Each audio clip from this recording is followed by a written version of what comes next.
saying hello today on October 10th, 2009 from the Brantford Farmers Market, Brantford, Ontario. And I'm here with a young gentleman who's got all the maple syrup happening here.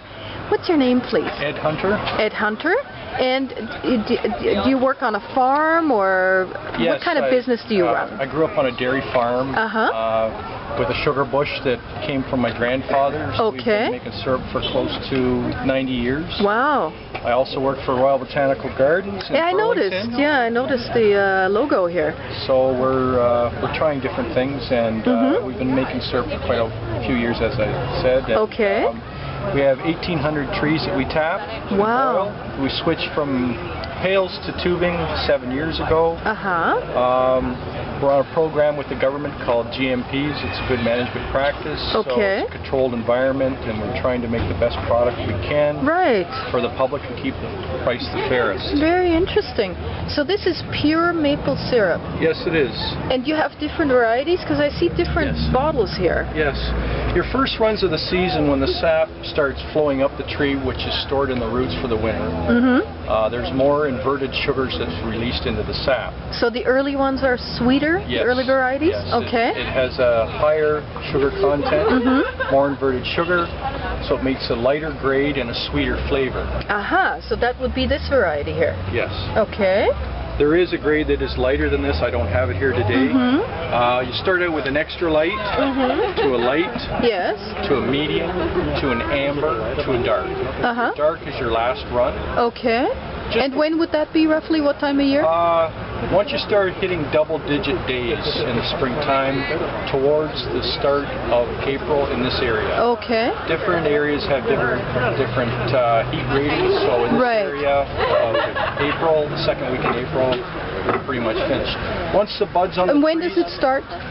We tap the last week in February. So February to April, essentially, 2 months is maple syrup production? You'd be very lucky if you got 2 months. Oh, so less than that even? Yeah. So no wonder it's usually more at the expensive end of things, but these are pretty affordable. How much is one of those? $7? Yeah, this is 250 milliliters, and they're $7. That's a good price, actually. Very good price. Now, the larger ones here, are they the same varieties, or are they something different? No, these are liter jugs, and I have it today here in an amber and in a medium. In a medium. Yes, I did have some light, and it's sold. So amber is the one we were looking over there, the early spring variety or winter variety? No, your lighter colors. You go from an extra light to a light to a medium to an amber and then a dark. Oh, so amber is the second darkest. Oh, okay. That inverted sugar drops as the warm weather comes on. Okay. And just before the buds open in the tree, that is when you get your dark. And it's fairly strong. And you have to be careful, because the last one you could almost get a buddy taste to it. The buds are ready to explode. Once the buds open, the season is finished. Wow, very interesting. Sounds very labor intensive. It is. The newer generation people, as myself, are trying to come up with a better system that's more efficient, a cleaner environment, because it's a food product. Right. And it gets boiled, so that means it takes energy. Yes. How does the boiling process usually work? There's numerous ways of boiling. We run a wood-fired arch. You can go with oil, gas, steam, wood are the most common. Those are the most common. We're running a wood, and it's a brand new arch. It's environmentally friendly. Great. The emissions are low. And a few years ago we installed a reverse osmosis machine. What does that mean in that case? It's a concentrator. Oh. So if your sap, if a 40-to-1 ratio is 40 gallons of sap to get 1 gallon of syrup. Wow. We can take on 1,000 gallons of sap, we can concentrate it and pull 600 or 700 gallons of water off it. Come up with 300 gallons of concentrate.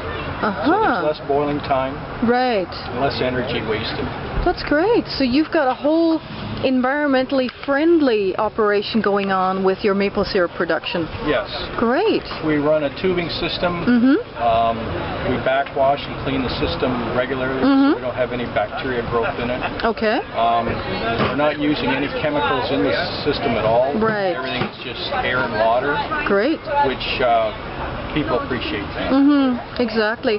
Is there a website where people can go to learn a little bit more about your operation? I don't have a website myself, but Ontario Maple Syrup Producers Association, which I'm a member of, there's tons of information on it. Tons of information, because it's quite interesting. It's such a typical Canadian product, and people don't really realize what goes into it. Well, thank you so much for telling us and educating us a little bit about what's involved in maple syrup production. It was a pleasure. Thank you. Have a great Thanksgiving. Thank you. Okay, bye-bye.